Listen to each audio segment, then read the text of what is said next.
सभी को मार दो और मैं ये सारा इनाम का पैसा और ये बच्ची तुम्हें दे दूंगा। सीन कट होकर अब हमें जुनहो को दिखाया जाता है जो बेसब्री से इस आइलैंड को ढूंढ रहा था, लेकिन उसे समझ नहीं आ रही थी कि क्यों अभी तक उसकी तलाश खत्म नहीं हुई।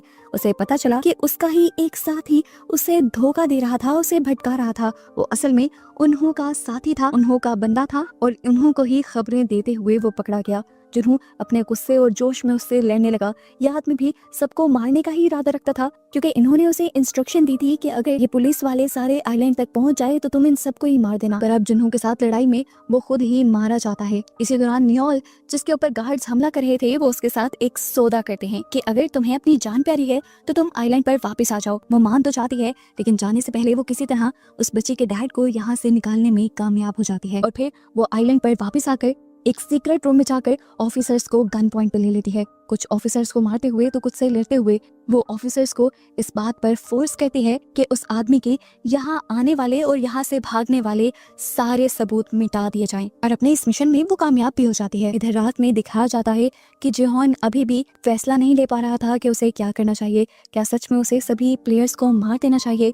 इसी कश्मकश में वो हाथ में चाकू लिए सबके बेड्स के पास भी जाता है, लेकिन किसी को भी मारने से पहले उसका ज़मीर उसे बताता है कि वो कोई किलर नहीं है और ऐसे वो सबको मारने का डिसीजन अपना रोक देता है। इन्हों जो बहुत ही फोकस से इस टाइम जिहोन को नोटिस कर रहा था, उसे उसका पास्ट याद आया जब 2015 की गेम में उसको भी यही ऑफर मिली थी और उसने भी इस ऑफर को एक्सेप्ट करते हुए सबको मार दिया था। लेकिन जिहोन को देखते हुए उसे पता चला कि सारे लोग उसके जैसे लालची नहीं होते हैं। अब अगला दिन आ जाता है और एक और गेम शुरू हो जाती है। ये गेम पहली गेम से बहुत ज्यादा अजीब थी। यहाँ पर 3 शिप्स के टावर बने हुए थे जिनके ऊपर चढ़कर इन्हें अपने ही साथियों को धोखा देना था अपनी जान बचाने के लिए। अपने आप को बचाने के लिए सभी लोगों को इस टावर से उन्हें नीचे फेंकना था। यहाँ पर जैक भी सबको ये हकीकत बताता है कि वो इस बच्ची का बायोलॉजिकल फादर है जिसे बचाने की अब उसे परवाह हुई थी। उसे बचाने के लिए वो सबसे पहले ही एक रॉड उठाकर यहाँ पर एक बूढ़े आदमी को धक्का देते हुए उस रॉड के जरिए नीचे फेंक देता है और ऐसे ही